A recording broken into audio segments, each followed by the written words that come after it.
There was a time when light meant revelation. Angels were described as beings of light, messengers crossing realms. Lucifer, the light bearer, the morning star, illumination before dawn.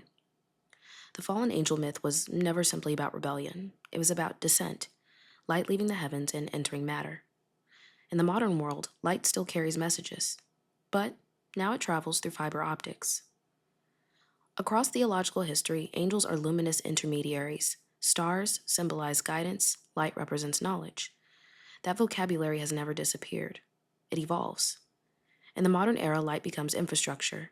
Data moves through fiber optic cables as pulses of light, music streams as encoded signal, and screens render culture through photons. Light industrializes, and when it does, mythology begins to migrate with it.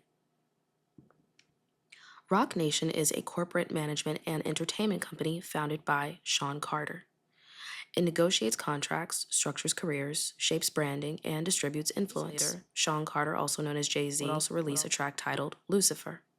Lucifer, the light bearer. The language is celestial. The structure is corporate, but both exist simultaneously.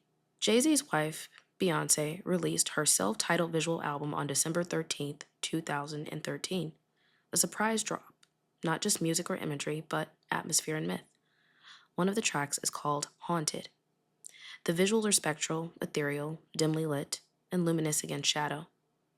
During this visual era, the mother of technocrat Elon Musk, May Musk, appears in the video, styled in flowing white, framed in soft light, and looking very similar to an angel herself. In that same month, December 2013, the music artist Grimes, also known as Claire Boucher, employs the services of Roc Nation Management. The same month, in the same corporate orbit, the same cultural expansion moment. At this time, Elon Musk and Grimes had no public connection, but the constellation between these figures has been formed. Beyoncé, Roc Nation, May Musk, and Grimes entering the same management structure. Years later, Grimes would publicly begin a relationship with Elon Musk. Now the threads begin to intersect across time. Grimes, once in the Roc Nation orbit, May Musk appearing in Beyoncé's visual era, Elon Musk as a figurehead of technological acceleration, and artificial intelligence discourse rising. This timeline matures because the connections are temporal. Let's move forward to 2021. NFTs enter the music economy. Blockchain allows unique digital ownership recorded on a distributed ledger. Grimes has stated that she publicly earned millions from NFT art sales. She states she made more from NFTs than from the years of traditional music revenue. This is economic restructuring because music becomes token, token becomes asset, and light becomes property. Now, we can't say that Grimes was still working with Roc Nation at the time that NFTs took off for her, but there are some striking similarities to the story that I'm going to present. Enter Tory Lanez, born Daystar Peterson. Tory Lanez embedded an identity in 2021 released an NFT album himself that sold rapidly, bypassing traditional streaming models, direct-to-consumer tokenized distribution. After he became legally entangled in a high-profile case involving Megan Thee Stallion. Megan is also managed by Roc Nation as Tory Lanez was. The material world, contracts, corporate representation, and courtrooms. The digital world is NFTs, blockchains, and immutable ledgers, two systems operating in a parallel.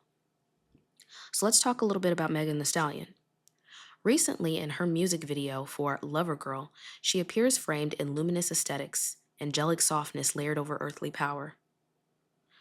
Around the same time, Grimes released a song called Artificial Angels, in which she also shows angelic symbology.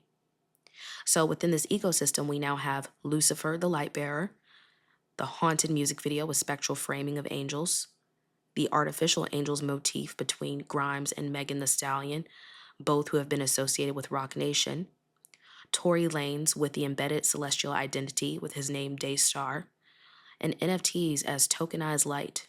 The vocabulary seems to persist here. Ancient cosmology described heaven as a luminous realm above. Modern vocabulary describes the cloud as uploading, streaming, or nodes validating transactions. Music once ascended as prayer, now it ascends as a bandwidth. Angels once carried messages between heaven and earth, and now packets do. Peer-to-peer networks. Not mystically, but technically. Now geography enters. Texas seems to be on the radar. Beyoncé is from Houston, Texas. So is Megan Thee Stallion. Houston is home to NASA's Johnson Space Center. Elon Musk relocates all of his major operations to Texas. SpaceX's launch site, Starbase, is located in South Texas. The same state that produces two of Roc Nation's most powerful cultural figures becomes the operational ground for aerospace expansion and robotics. Star imagery, Starbase, Daystar, and the Morning Star. Megan as the horse on the ground, and the rocket in orbit. Ground and sky share the same soil. Now, the digital realm is not abstract. It's built from silicon, copper, ferric metals, electromagnetic fields. Light moves through circuitry, magnetic states encode memory. The ether becomes spectrum. The fallen angel once represented light descending into matter. Now light descends into silicon. This is not simply a geographic empire, it's cognitive. Music shapes perception. AI shapes recognition. Blockchain reshapes ownership. Corporations shape distribution and influence becomes algorithmic. Art becomes tokenized and signal becomes capital. The empire is built from light. So a few things I took away from this research was that it was very interesting. If you have both Grimes and Tory Lanez both used NFTs in their careers. Now, there is no proof again that Grimes was still working with Roc Nation at the time that NFTs took off for her. However, there are a lot of alleged rumors around the story with Tory Lanez, his success with NFTs, his contract with Roc Nation, and the case with Megan Thee Stallion. There's a lot of common factors here as well. The use of technology, the umbrella corporation of Roc Nation, which is also attached to Live Nation as well. Fungible and non-fungible tokens being used as forms of currency, or angelic and celestial light moving through an etheric universe that we call the entertainment industry. And the understanding of angels, how they're used in imagery and symbolism, archangels, fallen angels, celestial light. The pattern is not accusation, it's just recurrence. You choose what to do with the information. When power transforms, language transforms with it. When light becomes programmable, mythology resurfaces. Angels once carried illumination. Now, fiber optics do. Light became signal and signal became token. Token became capital, and the story of the fallen star became the story of infrastructure. Light never stopped moving. It only changed form.